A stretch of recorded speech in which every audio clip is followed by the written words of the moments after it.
Hello everyone, welcome back to my channel. So ఈరోజు మన recipe వచ్చేసి చక్కెర పొంగలండి. ఏ పూజకైనా ఏదైనా మన ఇంట్లో అకేషన్ వచ్చినా ఏమైనా చక్కెర పొంగల్ అనేది కంపల్సరీ వండుతాము. సో దాని తయారీ విధానం ఎలాగో చూసేద్దాం.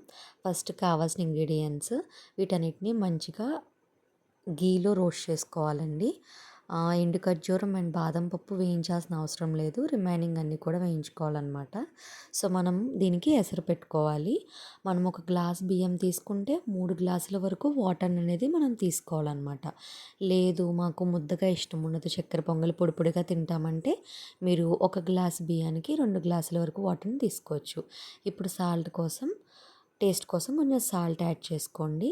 అలాగే నేతిలో వేయించుకున్న కొబ్బరి ముక్కలు, అలాగే పెసరపప్పును కూడా ఇందులో యాడ్ చేసుకోండి. నేను ఎసరు పెట్టి బియ్యం వేయడం అవన్నీ నేను చూపించలేదండి, ఎందుకంటే అవన్నీ కామన్గా తెలిసిందే. సో అందుకే నేను స్కిప్ చేశాను. సో పెసరపప్పు ఇంత క్వాంటిటీలో వేసుకోవాలని ఏం లేదు, యాజ్ పర్ యువర్ విష్ అనమాట. సో మీకు నచ్చిన విధంగా మీరు యాడ్ చేసుకోవచ్చు. యాడ్ చేసుకొని బియ్యం ఉండలు కట్టకుండా మధ్య మధ్యలో కలుపుతూ ఉండాలండి, లేకపోతే బియ్యం ఉండలు కట్టేసి ముద్ద అయిపోతుందన్నమాట. సో ఇప్పుడు ఎండు ఖర్జూరం కూడా ఇందులో యాడ్ చేయండి, ఆ ఫ్లేవర్ అంతా కూడా బియ్యానికి పడుతుందన్నమాట. ఇప్పుడు ఇలాచీ దంచుకోవాలి, ఫ్లేవర్ కోసం కొంచెం దంచుకుంటే సరిపోతుంది. సో చూసారా, అన్నం అయితే ఉడకడం స్టార్ట్ అయింది. ఇప్పుడు నేను ఈ గిన్నెతో బియ్యం తీసుకున్నాను, అదే గిన్నెతో బెల్లం కూడా తీసుకోవాలి. అండ్ దాంతోపాటు ఒక టీ గ్లాసుడ్ పంచదార కూడా పక్కన పెట్టుకోండి. ఇప్పుడు ఆ బెల్లాన్ని కరిగించుకోవాలి. నేను ఈ గ్లాస్ చూపించాను చూసారా, ఆ గ్లాస్ అంతా వాటర్ యాడ్ చేసుకొని బెల్లాన్ని మరో పక్క స్టవ్ మీద కరిగించాలి. మీరు బెల్లాన్ని డైరెక్ట్గా అయినా యాడ్ చేసుకోవచ్చు, లేదు మేము ఇలా కరిగించుకొని యాడ్ చేసుకుంటామంటే మరి బెస్ట్ అనమాట. ఇలాచీ పౌడర్ కూడా రెడీ చేసుకొని పక్కన పెట్టుకోవాలి. చూసారా, బెల్లం అనేది కరగడం స్టార్ట్ అయింది. ఇలా వెంటనే కరిగిన వెంటనే మనము ఈ రైస్లోకి యాడ్ చేసుకోవాలన్నమాట. రైస్ అనేది కంప్లీట్గా ఉడికిన తర్వాత బెల్లం పాకాన్ని అందులో యాడ్ చేసుకోవాలండి. ముందుగానే మనం యాడ్ చేసేసామంటే బెల్లం వేయగానే రైస్ అనేది గట్టి పడుతుంది కాబట్టి సరిగ్గా ఉడకదనమాట.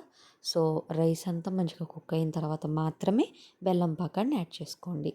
ఇప్పుడు బాదం పప్పులను కూడా అందులో యాడ్ చేసేసుకోండి. యాడ్ చేసుకొని మంచిగా మిక్స్ చేయండి. కొంచెం నెయ్యి యాడ్ చేసుకోవాలి.